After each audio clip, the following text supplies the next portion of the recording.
A clearer and darker picture is emerging of a murder suspect at the center of a cross-country manhunt.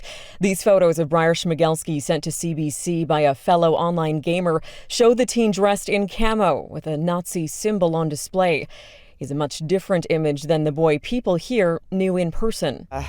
He was a nice kid, very quiet. Lisa Lucas lives a few doors down from Schmigelski's grandmother, where he often stayed as a child. Her son Rylan became quick friends with Schmigelski. The two played together for years, but eventually grew apart. Rylan just said he just gave off a weird kind of a vibe. He just, after a while, just started making people feel uncomfortable. She says her son became concerned with Schmigelski's love for violent video games. He would mention things about, like, if this was real, like when they're playing video games, like, could you imagine if this was real, kind of a thing. And he'd get a little too excited about it, I guess. Others who knew Schmigelski more recently describe him as an outsider. He was definitely not the average guy, and he's a little bit weird. Mathis Mueller met Schmigelski at a skate park a few months ago. The two stayed in touch on Facebook. In April, Schmigelski sent him this message asking him if he wanted to meet up to talk about politics. He's saying stuff like he wanted to start like a militia or something like that. And, do some gun shooting. Schmigelski's father said he'd asked for an airsoft gun, which shoots plastic bullets. He bought it for him and says his son and his friends would battle each other in the woods. As for Cam's father, Keith McLeod, he's not ready to be interviewed yet, but I spoke with him by phone and he says he can't even make it through a sentence without breaking down, and he sent us this statement instead. To all the people who truly care, I'm sitting at home worrying about my son. Cam is a kind, considerate, caring young man and has always been concerned about other people's feelings. As we try to wrap our heads around what is happening, we hope that Cam will come home to us safely so we can all get to the bottom of this story. A plea for answers that are tough to come by, but desperately needed. Tanya Fletcher, CBC News, Port Alberni. It smells like rotten eggs. It can also smell like raw sewage. And it is a terrible, obnoxious smell. It's neighbors like Cynthia Adams who've collectively filed hundreds of complaints to multiple government agencies, blaming Border Feedlot for a pervasive odor permeating their community, problems the owners say they're trying to fix. Some living in this neighborhood a few blocks south of the property are convinced the strong stench is making them sick. They've created a Facebook group to document the exact times and places the odors are strongest, along with any suspected health effects. Personal messages of people telling me how they weren't feeling well down here. Young children, babies, older people, people with asthma. Residents claim the distinct smell has become markedly worse in the past 2 years. Metro Vancouver Regional District, which monitors air quality, says there were 47 total complaints in 2016, 175 in all of 2017, and 37 already in 2018. But compliance issues surrounding the feedlot go back 20 years. In 1998, the family-run company was ticketed for polluting Little Campbell River, which runs through the property. 9 years later, a provincial audit named the feedlot as one of the region's worst violators of environmental compliance. And then just within this past year, 3 on-site inspections by the Ministry of Environment were followed by 2 warning letters. Those warning letters obtained by CBC outline multiple cases of non-compliance, including improper storage of manure, unauthorized discharge of leachate, and discharge of waste from a prescribed activity without authorization. The inspections revealed instances of commercial waste being pumped onto nearby fields and manure being discharged into the river.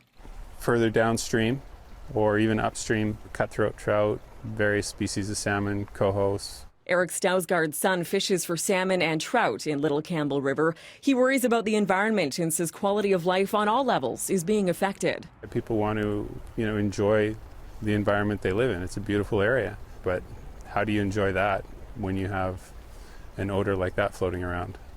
When CBC reached out to Border Feedlot for an interview, we received an email from Sandra Baird of J. Baird Cattle Company, a business that's been in the family for more than 50 years.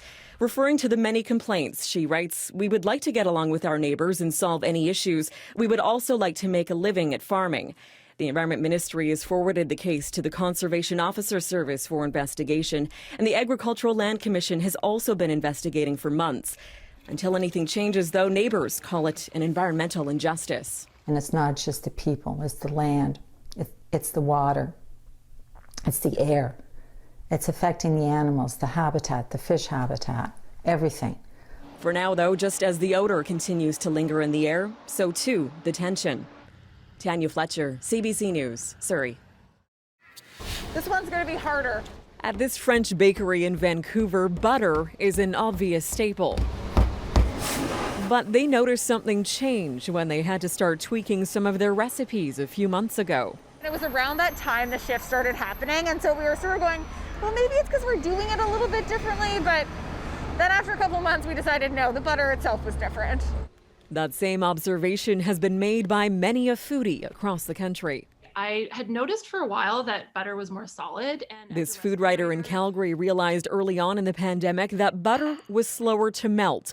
So she put it out to social media and quickly found out she wasn't alone. And I got over 1,000 comments on Facebook and hundreds on Twitter, and everyone was like, I thought it was just me. A theory emerged suggesting palm oil was being used in livestock feed. Sure enough, it is. The Dairy Farmers of Canada confirmed in a statement saying, quote, palm products, including those derived from palm oil, are sometimes added to dairy cows' rations in limited amounts. It points out it's a common practice around the world, often used to enhance milk production and generate more saturated fat. Look for the Blue Cow logo. The Canadian milk industry has long touted its reputation for quality and purity. Critics say using the supplement jeopardizes all of that. When you actually throw palm oil into the fold, it doesn't marry well with the Blue Cow image that the industry is trying to convey to the Canadian public. Now, the group representing thousands of milk producers in Quebec is calling for an end to the use of palm oil due to environmental reasons. The Dairy Farmers of Canada says it's forming a committee of experts to look into the issue. Tanya Fletcher, CBC News, Vancouver. We have over 30 species of fish that reside here in the heart. Dean Work has spent decades fishing along this stretch of the Fraser River. But this is probably one of the most important delicate ecosystem areas of the entire 900-mile Fraser River. But several hundred kilometers upstream, a massive slab of rock crumbled off the side of a cliff, blocking the salmon migration path and triggering an emergency response. Over the summer, helicopters flew tens of thousands of fish up and over the slide in buckets. Crews eventually created a natural passageway so the salmon could swim through on their own. But for some, the rescue operation was too stressful and too late in the delicate spawning cycle. Documents obtained by CBC News now reveal a dire outlook. Government scientists believe there's a meaningful chance of extinction for 3 salmon runs. Others believe it'll be much worse. We're going to see not 3. We may see 10, 15, 20 of the runs potentially being driven into extinction. I cried when I first heard that news. More than 100 First Nations along the Fraser River rely on salmon for food. Some bands have already made alarming observations of their own. They noticed that there were very few salmon up there, and some tributaries there were where they used to go and spawn, there were none. And fears are already mounting for next season, too. The internal report warns there's a good chance natural passage won't be fully restored in time for the 2020 salmon run. And officials are now asking for help. It wasn't until late November the federal government put out a formal request for information. They're looking for ideas from the industry, the private sector, and First Nations on ways to get the remaining rocks out of the river. They've known about it sometime in the middle of late spring, summer freshet. And it takes all the way till December to even start procuring contracts. You know, this is, the Canadian military should be in there. The public works guys from federal government should be. This is a catastrophe. A catastrophe experts worry will spell the end for salmon stocks already knocked to their knees by Mother Nature. Tanya Fletcher, CBC News, Chilliwack, BC.